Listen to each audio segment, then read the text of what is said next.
This is the Retirement Solution Podcast with financial advisor Jon Hicks, founder of J. Hagan Capital. So let's talk about assumptions. For example, assumptions that you might be making mistakenly. You know, like the day you became a parent, John, and assumed that you would ever get 8 hours of sleep again. Oh, yeah. I mean, I don't know that I have. So when I first became a dad was 16 years ago. And I don't think 8 hours I really ever don't again? think that I've had 8 hours more than, let's say, on one hand, 5 times.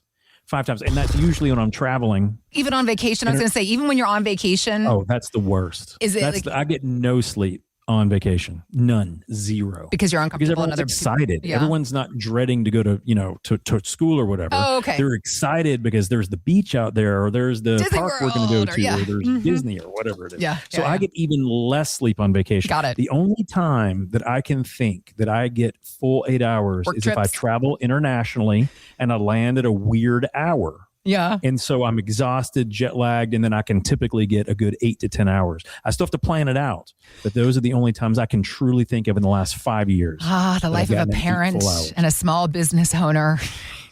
Wow. It's not for the faint of heart, this life that you live. Yeah, small business, big issues all the time. That's the way it is. And I think that anyone that has a business, that's exactly how they think. It's like, oh my gosh, you got to be kidding me. Why do I do this? Had I stayed in that cubicle, I would have been, 22 years ago, I would have been promoted probably 7 times. I was 10 times better than Jeff. And Jeff runs the show now. And he's got stock options and blah, blah, blah, blah. And doesn't have to worry about payroll come Friday the 15th. And 30th. I know. Well, that's how it goes. At least we can break down some of the assumptions that we might mistakenly be making when it comes to our financial futures and our retirement. Because they can cause problems, things that we assume about the years ahead, John. There was this article on GoBankingRates.com pointing out some of the more common assumptions that we make about our retirement. 7 assumptions that people are making that I love the headline, that could be killing your retirement savings. That's so right. why don't rather than me just rattling off the list, let me give you the floor. Yeah. And let's work through what this list includes. The craziest thing, in almost 25 years of doing this, actually a little longer than that now, but over the last 25 years, I've realized retirement is not destroyed by bad markets. It's often destroyed by bad assumptions. Okay. Right? Okay. Like, for instance, people assume that they're going to live to a certain age. It's like, well, my dad only lasted to be 71. So my guess is I'm probably going to go about that same time, about 71. But they fail to calculate the fact that their dad was a crazy smoker. He never ate anything good for himself. He had he worked his butt off, but he had a really hard job. Farmer, yeah. Put in really hard labors, real manual labor, and that changed things, right? And just the time period they were in, plus the difference of the advent of all these new medical procedures. That's and all right. the new drugs. The medicine Whether nowadays. they're good or bad in the long run, they have prolonged life, Yep. at least for quite a bit. So, but when people think average age, that's a big one. When people think that they're going to get, even if they say, well, John, I've gotten 10% on my money over the past 15 years or 12% or whatever their number is, because frankly, guys, the market has been gangbusters. This is truly the longest lasting bull market in the history of the United States. Really, seriously, going back all the way to 1881, this is the stretch where it has been the longest lasting. And people assume, well, if I've gotten 12 or 13 or 15, I'm just going to assume that I get a consistent 7 in retirement. The 7% is not the issue. It's the word consistent. Consistent 7%, that's a big deal. And there's a ton of these things. But if you think about it, which one of these things would hurt you the most? I'm going to give 3. Okay. Number 1, let's assume that you're just going to stay healthy in retirement, right? Let's assume that number 1, I'm going to stay healthy. I've been pretty healthy. I'm going to stay healthy. That's number 1. That's one assumption that we have to think about. Number 2, I want to live to be the average lifespan or the lifespan of my parent. Okay. Let's talk about that here in a second. And number 3, my expenses, my guy tells me my expenses will drop in retirement. Okay. Okay. Those are the 3 big things that I'm going to tackle. So when you think about these things, if you turned out to be wrong about the assumptions you have in your own portfolio, which one would cost you the most money and which one would cost you the most sleep? See, Heather, that's a big one, because what I have found over the years is that it does not matter how perfect of a plan someone has. If they can't stick with it, it will fail.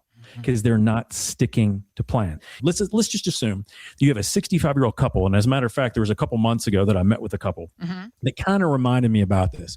But let's assume you have a 65-year-old couple and they had saved really well, about $1.2 million in all their retirement accounts. Yep. That's a pretty sizable amount of money. Now, they had built their plan with 3 assumptions. These are the 3 that they gave my guy. Okay. They said, number 1, we're going to assume we live to 85. Why? Because that's about the average life expectancy. Okay. Number 2, we are active now in their 60s. We're going to stay active going through that time. So we're going to stay fairly healthy. And number 3, we know we're going to spend less in retirement than when we were working. Okay. Now, here's this example, how it plays out. Now, when you look at the actual statistics, the average life expectancy is the average. If it really is 85, that means there's just as many people that pass away at 71 as there are at 93. Yep. Think about that for a quick second. So using the averages can be detrimental if we're building our whole plan on that assumption. That is a big one. So one of the things that I always go through is, okay, let's see what happens. Because if you look at the average life expectancy, the chances that one spouse, if these couple are both 65, both of them are 65, the chance that one of them will live to 93 is over 50%. Yep. Guys, that is a toss of a coin. Yep. So what does that mean? That's 8 extra years that their portfolio has to last to feed that income for them to live off of, right? That's a big one. Now, let's also assume, like it happens to most people, as much as I hate to admit it, it happens. When we get in our 70s, something happens a little bit, right? Our knees don't feel as good.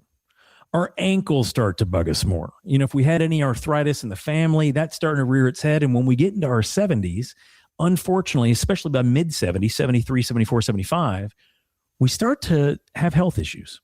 And unfortunately, those health issues change many different things about the assumptions, especially the cost.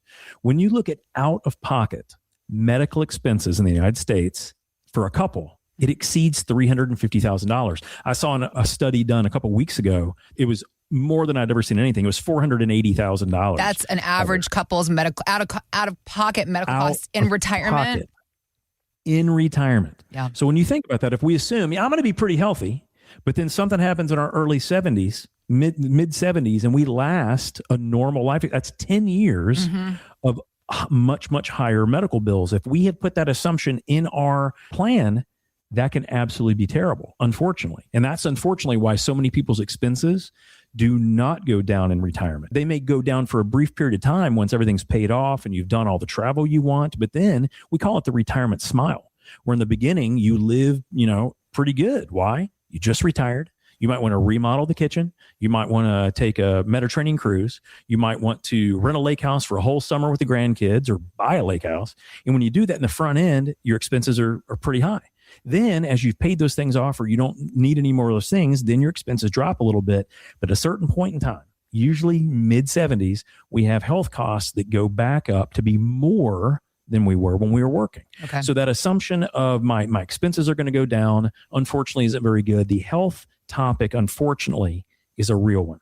So if somewhere between a couple paying $350,000 out of pocket to the new study I saw, which was $480,000 out of pocket just for out-of-pocket healthcare, guys, that's crazy. Can that derail our plan? Unfortunately, it does. So when I'm thinking about these types of things, where can assumptions blow us up? Longevity is the biggest one. The longer we last, the longer we live. That sounds good, but unfortunately, our portfolio has to last that long to keep paying us. That's a big one. Longevity is the biggest risk to all of us. And if we are healthy and we do maintain that, we have to have the money in order to pay ourselves out. That is probably one of the biggest issues. So when you're thinking about assumptions, the 3 things that I think are absolutely going to happen, even if you have the world's greatest plan, you have to expect that plan to not go according to plan.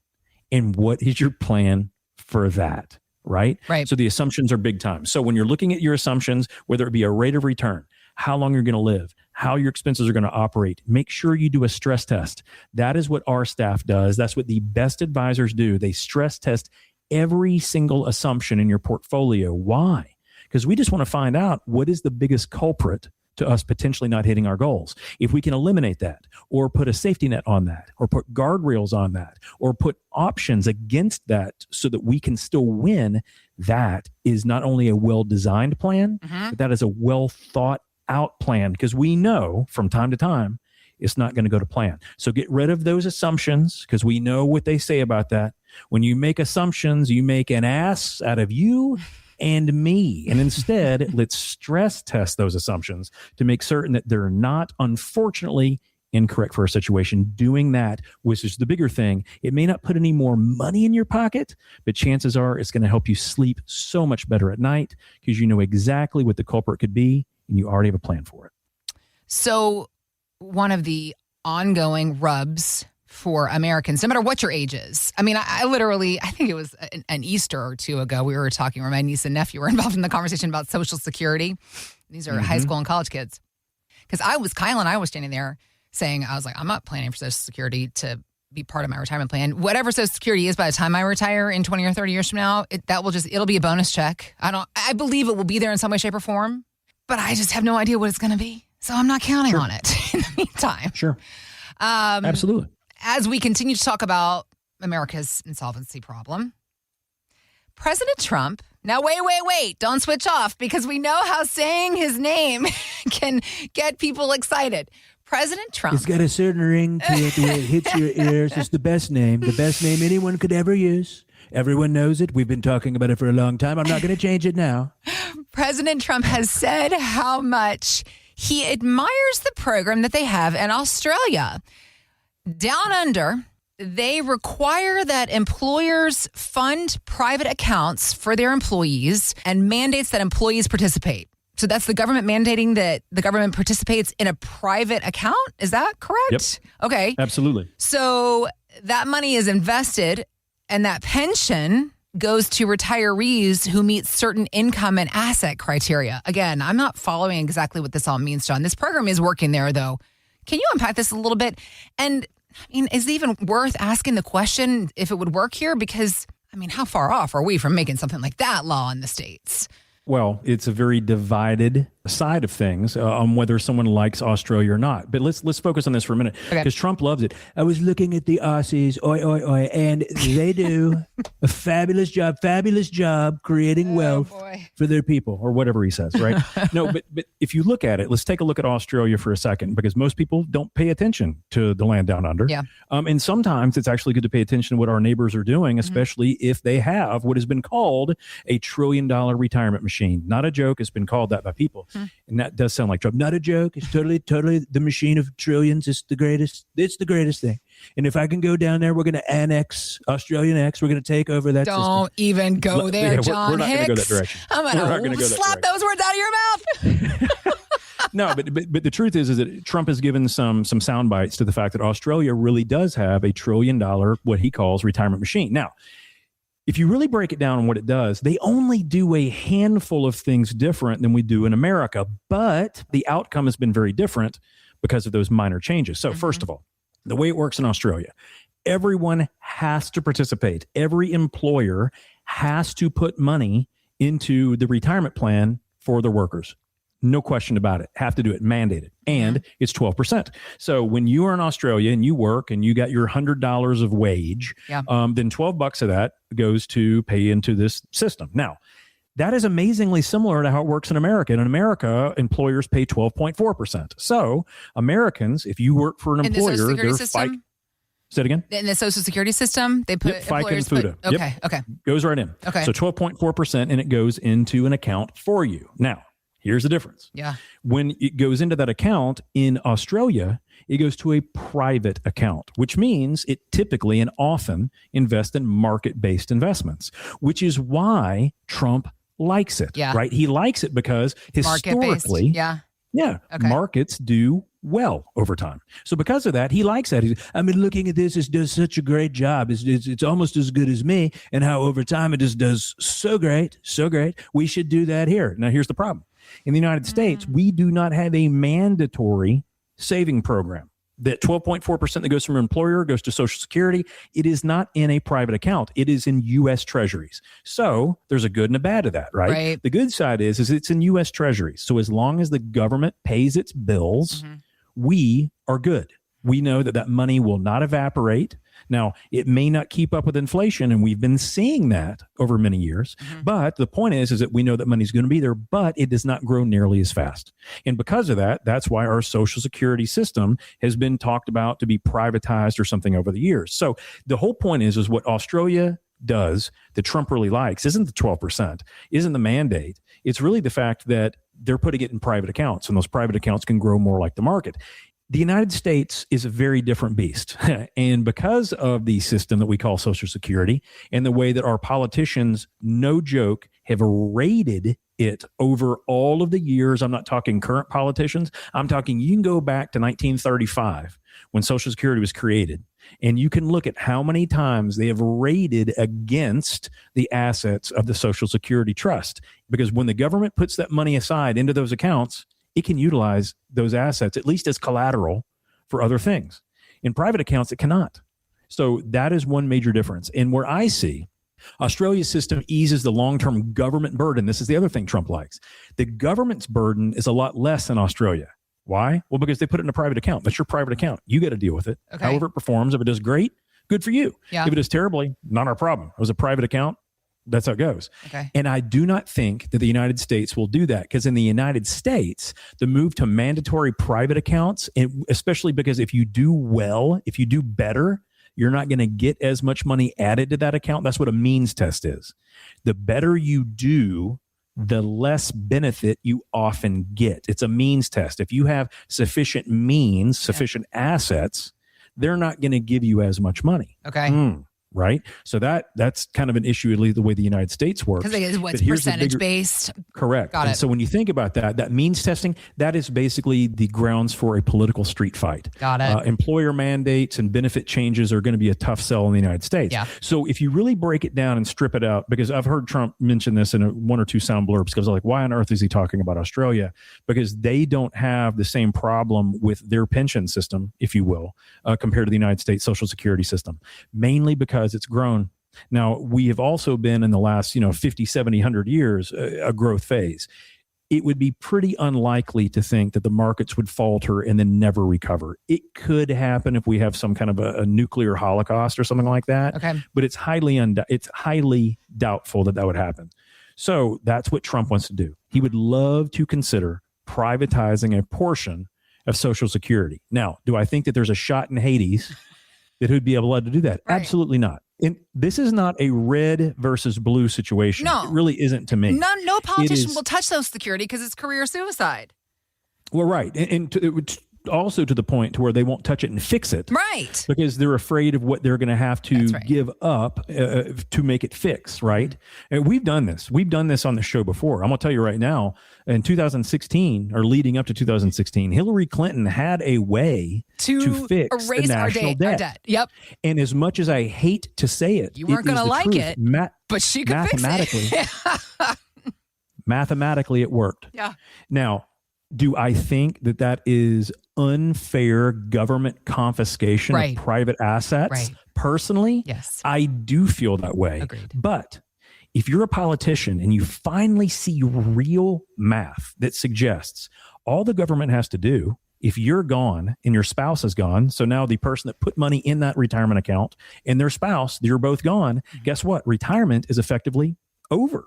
Like, you lasted until you did. There was still money in that account. But at that point in time, your retirement's over and you still owe the government some money in those tax-deferred IRAs and 401ks. So Hillary's point was, let's take a 67% tax on those assets before it goes to the heirs. So the government was going to take nearly 70% of the money. But if they did that at that point in time in 2015, well, whatever, when they did the number 2015, 16, it would have paid off like 85 to 90% of the national debt. Guys, that is staggering. So when you think about that, that's the national debt, which is over now, it's over 37, it's 38 different now. trillion. It grows so fast. Every time I say the number, it's already wrong. So, but you got to figure 37, 38 trillion is a huge amount of money. That is if they did that, right? So coming back all the way around to Australia, Trump sees that as being an opportunity to not have to do the huge tax on people, to privatize part of this and let it grow better so that Social Security can take care of itself. I just don't think that that's feasible. So that's kind of like a little bit of a pipe dream. All that said, we're speaking in hypotheticals here. So what can somebody that is in America right now facing the insolvency crisis on their Social Security, what can be done on an individual basis? Somebody here in Louisville that's listening to you on HAS saying, okay, Jon, I'm with you, but what can I do right now? That's the whole point. We can't change the whole system for everyone. It's too many moving pieces. Mm-hmm. But we absolutely, every one of us can change our individual system. Every one of us can do that. Yeah. We can't rewrite Social Security from the studio here today, but we can redesign our personal system. How much we're saving, which accounts we use, how to turn that into income later. How can we be tax efficient to hold more of the money that we have for us? Or how do we distribute it correctly to the next generation, or to trust, or to our charities and church organizations? Every one of us can do that now. We don't have to rely on the government. And I always come back to the words of Ronald Reagan, who said the 8 scariest words in the world are "I'm with the government and I'm here to help." That, ladies and gentlemen, is the truth. We don't need the government to take action to let us have an unbelievable, sustainable, and fabulous retirement. But we do have to get off our keister and ensure that our plan is written in a way that, number one, we can follow, but number two, doesn't have crazy assumptions in it. And then thirdly, doesn't really matter what happens to everyone else. I know that sounds terrible. That's not what I'm talking about. Well, you can't worry about everybody else. You got to worry about yourself first. That's the whole point. Just like in an airplane, when you have turbulence and it drops down those masks, you have to put your own on first, even before you go to your kids. Why? Because if you pass out, then you can't even potentially help them. Yeah. So that is the point. Yeah. One person at a time, personal responsibility to plan correctly, stress test it, ensure it works, make sure you're protected, you have income streams, tax design, wealth transfer, and you're covering healthcare. If you do that, who cares what they're doing in the land down under? You have heard of market risk. You've probably heard of longevity risk, health risk, maybe even tax risk for retirement. But what about political risk? Dare we touch politics in any way, shape, or form? But we're going to, because the thing is, in this day and age, politics is affecting our money, probably not more than ever, but you can't deny the influence that politics is having on our savings, particularly our investments as of late. So Kyle and I, my husband and I, are celebrating our 10-year wedding anniversary this fall, so we want to plan a cool trip to Europe. So, Jon, you and I have a mutual friend, Lori. She's helping us plan our trip. And you will have one of the greatest experiences of your life. I know. But in my initial emails to her, I said to her, hey, where are Americans liked? Or at least, where are we at least the least hated? I said, I am all the eye rolls and sighs that I'm even had to ask this question. I said, but I'd be remiss if I didn't bring it up. That is something I'm thinking about. It's true. I mean, Mexico is not right now the greatest place for Americans right now, or obviously for Mexican military either, because of everything that's been going on. But that's a great point. Where are Americans? Where are they just tolerating us? Right. And you just can't deny how polarizing, not just President Trump, but I feel like a lot of our politicians are, and how one tweet, one headline, one statement can be made in an off hour, and the next day everything goes out of control. Let me bring in real quick before I give you the floor. I want to bring in this audio from Paul Christopher, because we've been seeing obviously the back and forth with the headlines and how it's affected our market. So this is investment strategist Paul Christopher recently talking about it on CNBC. Here's what he said. These events sort of coming out of nowhere, a little bit like riding the bumper cars, are going to wrong foot some investors here early in the year. And it's just a reminder, I think a good reminder, a timely one, that you've got some trends like tax refunds, deregulation, the Fed cutting rates, and the Fed expanding its balance sheet again. These are going to be durable, reliable trends. And this other stuff that's going on in the background, headlines, negotiations being conducted publicly, that doesn't mean that the bulk of the probability isn't still where we think it should be on those more durable trends. So thinking about political risk, first, can you define it? And then how do we plan around it? Yeah, so if you think about political headlines, and I've got some really interesting statistics we're going to talk about, it's when the headlines hijack your portfolio, right? That's really what we're talking about, right? It almost has nothing to do, and what he was talking about is talking about durable trends, which means fundamentals. That's all it really means is that, hey, the things that we can see, we know that we have an aging population. Right. We know that we're in the 12th year of a bull market. There are some things that are inarguable. They are 100% fact-based. We know that tax rates are down now versus historically. These are things that we can really make good plans on. We can assume historically, we can make assumptions that allow us to set up not just our investment portfolios, but like in your exact situation, where should we go for our 10-year anniversary? Yeah. When should we go? Right? All these types of things, because we can make assumptions based on basically these durable trends. Now, here is an unfortunate piece of the puzzle. And I think anyone that's ever heard this show knows that I am, by a very nature, a capitalist. I am a fiscal conservative. I truly am more of a Reagan style person because I think that there's all kinds of good things that we can do on our own as individuals. We don't need the government assistance. Now, on the other side, I think that there's great things that we need the government to do. We need it to protect us. We need it to make sure it gives us opportunities. We need to be certain that everyone is allowed at least some form of a space where we can play together nicely, but then everyone has an opportunity to compete. So in those regards, I think that government is necessary, but I don't like an overreaching government arm. Now, here's where I'm going to go with that. Our current commander-in-chief, President of the United States, Donald Trump, since he has taken office a second time around, 12 different times, 12. I actually have them all listed out. So if I look over here to the side, I'm reading through all these things that actually happened. President Trump single-handedly and directly moved markets based on statements, posts, or political actions. One human being moved the market over 35.24% this time he's been in office. I'm going to say that again.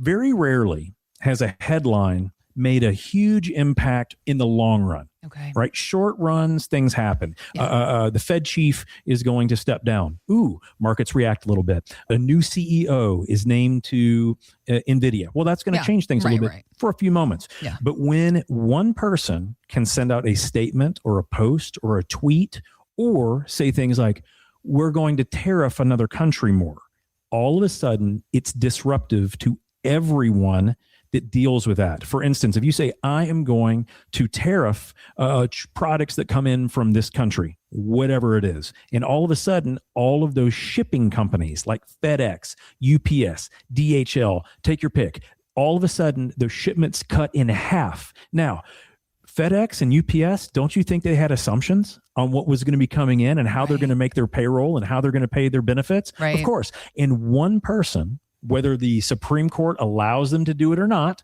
one person makes a comment and that changes everything. But there have been 12 times. The first was February 3rd of 2025, and that was when the tariff executive order was signed on Mexico. That by itself moved the market 1.8% in one news headline. So typically what I tell people is don't pay attention to the headlines. Right. Headlines aren't that big of, but when one person can make a headline, then all of a sudden we have a disruptive financial system. 12 different times. One of the biggest ones is when he said China, he was going to retaliate with China and do 34% tariffs. Yeah. That one day, markets moved over 6% in one day. Now, let me ask you something. If one person, I'm not picking on Trump. I'm just saying we have not seen this before, but mark my words, because we're living through it now, do I think it is setting a new, very dangerous precedent for the next person and the person after that and the person after that to be able to change economic markets? I'm nervous because I don't want it to. Right. Even in the long run, if I am on the fiscal conservative side and I want the things that Trump is fighting for, even if I want that, as a capitalist, I hate the fact that he can completely manhandle or cause things to happen that can disrupt every one of our portfolios, right? Because there are things we can't control, things that we can't control. FedEx can't control those shipments. UPS can't control those shipments. All of a sudden, people in China are no longer shipping things, and all of a sudden, everyone falls apart. That is a problem. So when I'm looking at these types of things, I'm looking at these headlines and I'm thinking, can headlines really hijack our portfolio? Ladies and gentlemen, they can. They can be very devastating. So the question to ask ourselves is, how are we protected from headlines? Because what we've seen is all those 34% moves that went to the downside. Amazingly, one of the things that's also said about Trump is, he's out there quick to posture, but he chickens out. And he will retract it very quickly. What that creates is an unfortunate situation where, because of one person's comment, the market falls off a cliff. And then he retracts that and the market responds violently up. What does this do? Almost every trade placed in the United States of America these days are done based on algorithms or formulas. It's trying just very simply to not put money in the wrong spot at the wrong time. I know they say you can't time markets, but you can decide if that extra value meal, if it's $5, you can decide to get 2 of them, or if it's $12, you can decide to get none of them, right? So that is the same thing as market timing. If the markets are acting weirdly for no reason and all of a sudden correct violently, it causes a lot of problems. As a matter of fact, going through these 12 isolated incidents where the president made a tweet, a post, a comment, or a political maneuvering based on finances, 35% downturn, what did that equate to? It had equated to $2.7 trillion of market losses over that period of time. Jeez. That can't be made up, right? Right. So when we're looking at these types of things, the fundamental thing to understand is we don't have control over those markets, but even those markets don't have control over those markets when we have someone that can do that kind of stuff. It's very, very uncomfortable for me. So it's forced me during this administration, it has forced me to go back and look at every assumption we use and how we build our clients' portfolios. How can we be certain that we truly have enough protection? How can we be certain that their income is going to last, even if we have volatility? How can we know that if they change tax rates, at least we're doing the best that we can do with what we're given? And how can we be certain if something happens to us that there's still those dollars left or those assets left to help a surviving spouse keep going, but hopefully give something to the next generation? Every one of those assumptions have been tested during this administration, and we have flown through easily for one simple reason. We do pay attention to the headlines, but we're looking for the opportunities to pounce on those things. For instance, when they changed the tax code last year, it created one of the best opportunities in 30 years of doing tax advantage strategies. Okay. We haven't seen that in a long time. For retirement specifically, or for just generally across the board? Across the board. Okay. For anyone that has any small business ownership, has any real estate. So if you just own your home, there are things that truly have gotten better for all kinds of people. Now what we're seeing is we're going to see a much higher standard deduction if you're 65 years or older going into retirement. These are great things. We have to take advantage of those. That is why our systems for retirement at J. Hagan Capital, this is why they work. It has nothing to do with the headlines. It has everything to do with we had the mechanics in place. We can't control what anyone tweets. We can't control how anyone intervenes. We can't control how anything happens, but we can be certain that we have enough protection to generate the income we need to last the retirement. All the rest of it, if you think about it, all the rest of it is tertiary. The main factors and the main points are, how can you be certain you're not going to get broadsided or blindsided by a tweet that happens in the middle of the night? Well, that is why we typically need a plan that cooks that in. Okay. We want a stress test to say, what happens if interest rates do go way up? What happens if interest rates do go way down? What happens if they do increase tax rates? What happens if the market just has grown so much it can't maintain in this direction without taking a huge crash first? All those things are part of a stress test. So what I typically tell folks is, hey, historically, headlines don't mean that much. With this administration, I do feel that headlines are going to matter a lot if we don't have a properly designed plan. And that can cause people to fail. So the main thing is get the planning gear first. Understand where all of those landmines are in any kind of future tweet and make sure that you're protected from those. If you do that, not only will you have a great retirement, you're going to have a great normal day-to-day, even if you're in your 30s and 40s, because you won't be thinking about the stuff that you can't control. And we always talk about the idea of doing a stress test, doing a second opinion on our retirement savings. Up till recently, we've spoken to that in a sense of stress tests against longevity. If you live beyond the age of 95, stress tests against taxes, income. But I mean, political risk is something that we can also stress test against, something that you can help us with at J. Hagan Capital?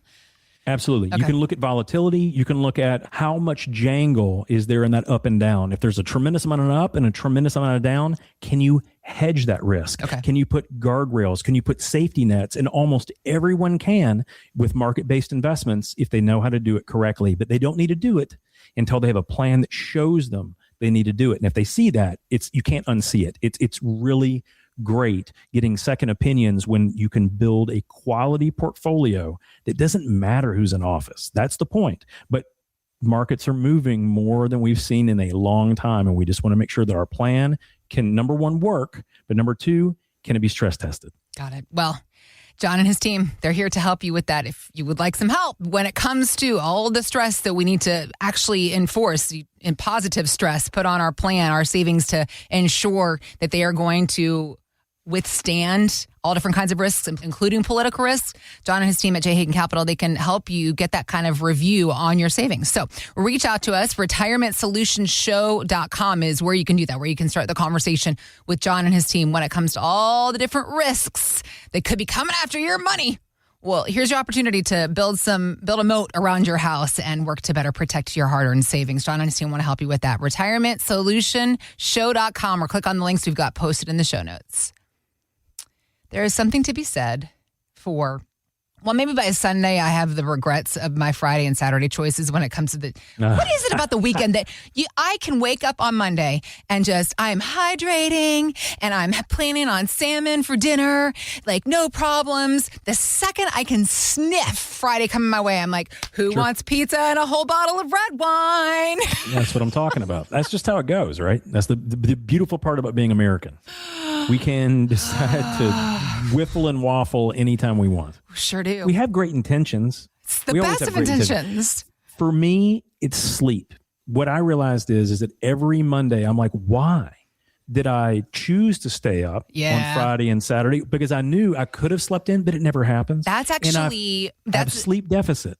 That's a new phenomenon that's happening within our generation.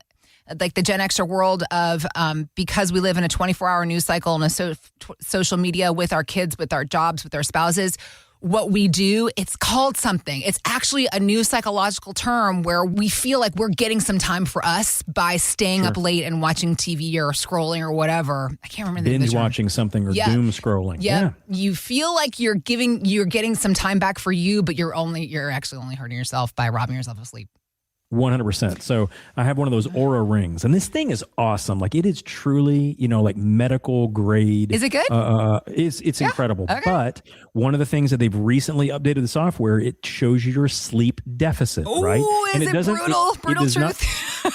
It doesn't tell you like you need to get 8 hours a night. It's looking at my vitals all day, every day. Yeah. It knows, or it can guesstimate when I had a caffeinated drink or when I had a beer. It can kind of gauge. It's like, hey, did you by chance have any alcohol between these hours? I'm like, I did. I had a beer, when I was meeting up with a friend. And amazingly, it knows that. And it starts to tell me these things. But one of the new ones is sleep deficit. Yeah. It told me after this weekend, you were doing great until Saturday. And by Saturday, you had an hour and a half sleep deficit. So the point is, just getting an 8-hour night of sleep isn't good enough, potentially. I need an hour and a half more so that my body is fully recharged and it's doing its thing. And I started looking at that. I went and I said, well, go back through all the things. But every time I had a good, quote unquote, good weekend for fun, I had a sleep deficit of like 3 or 4 hours. Wow. And it's hard to catch up to that, right? Yeah. It's super hard to catch up to it. So anyway,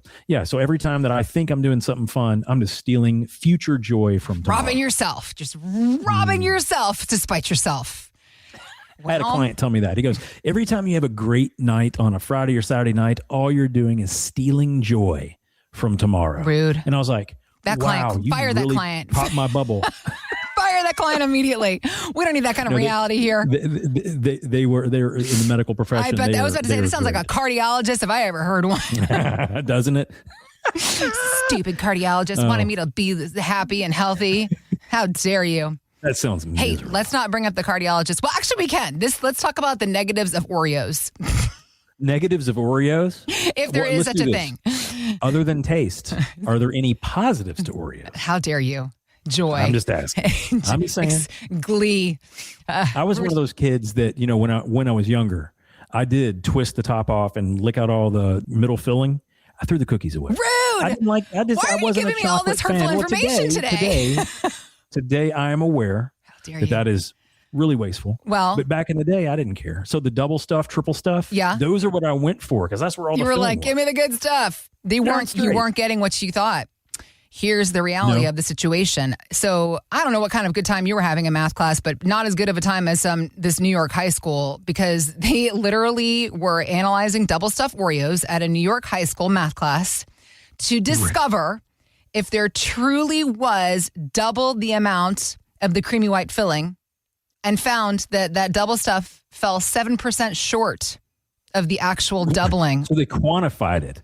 They quantify. I wonder how they did that. I have no idea. I wonder what their sample test size was, because that's one of those things. If you're eating or evaluating Oreos in math class in high school, that's where you just say, professor or teacher, I'm sorry, I don't think our sample size was big enough. I think we need 6 more cases of Oreos to make certain that we're within an acceptable range. This one was 7% low, but the other one was, 2% high. You got to do thorough testing. You got to really make sure that you're getting the right data.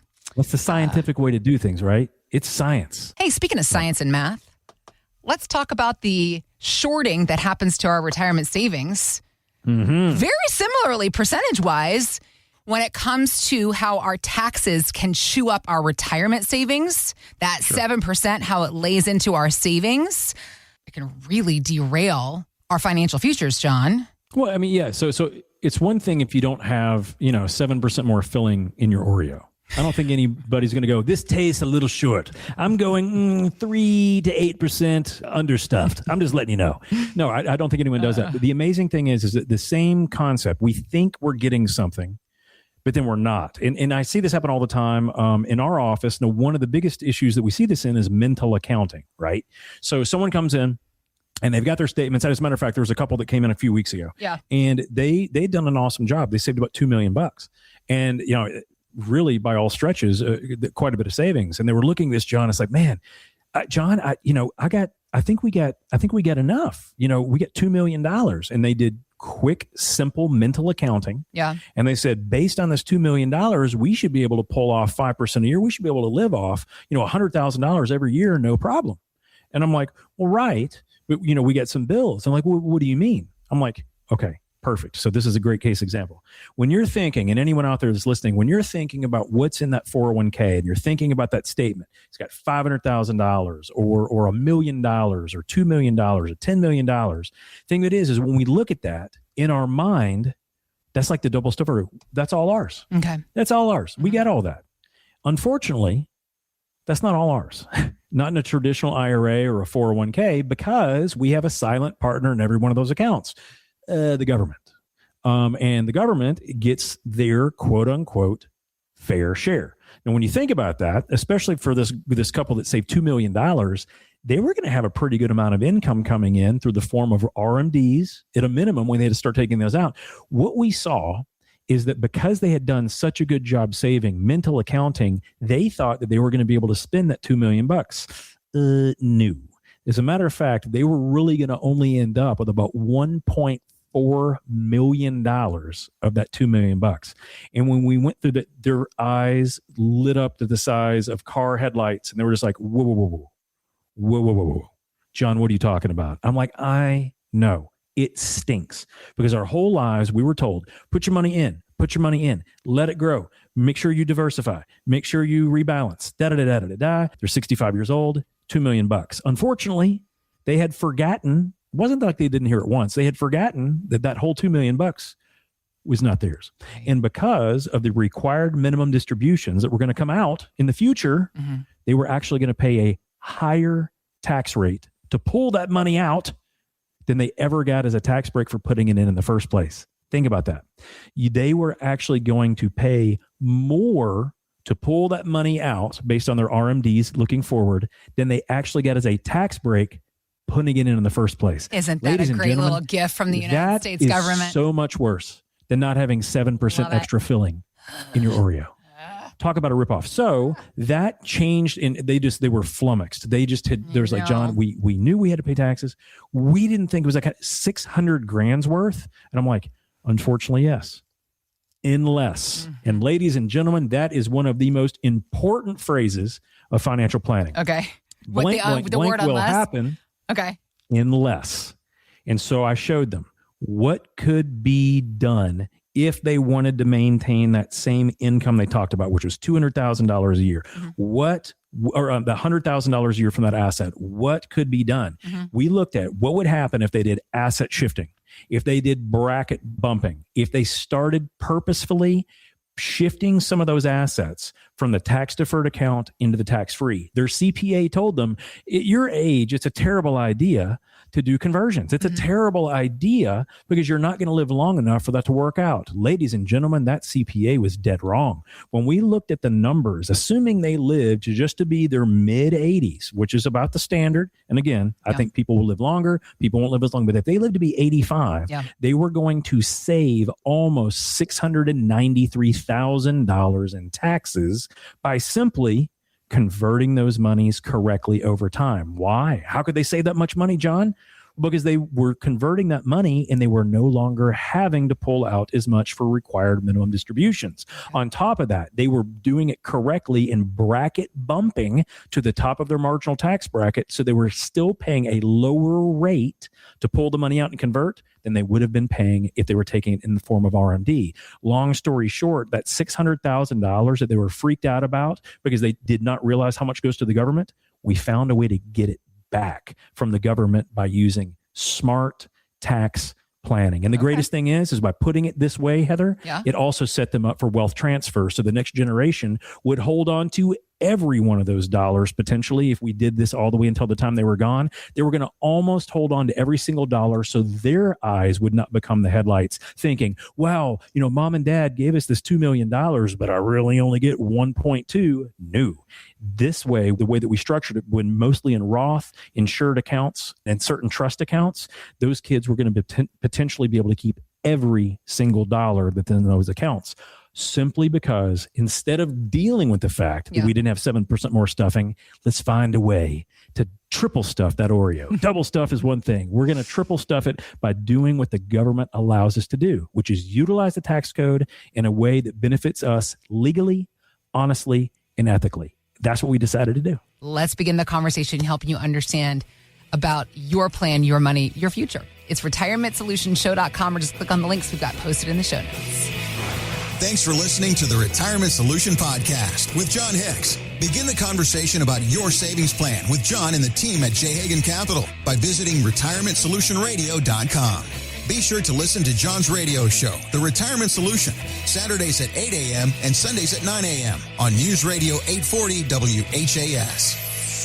J. Hagan Capital Incorporated is not licensed in all 50 states. To find out if J. Hagan Capital Incorporated is licensed in your state, please call 502-690-5635. J. Hagan Capital Incorporated is not affiliated with nor endorsed by the Social Security Administration or any other government agency and does not provide legal or tax advice. By contacting us, you may be provided with information about insurance and annuity products offered through J. Hagan Capital, LLC, NPN number 188279094.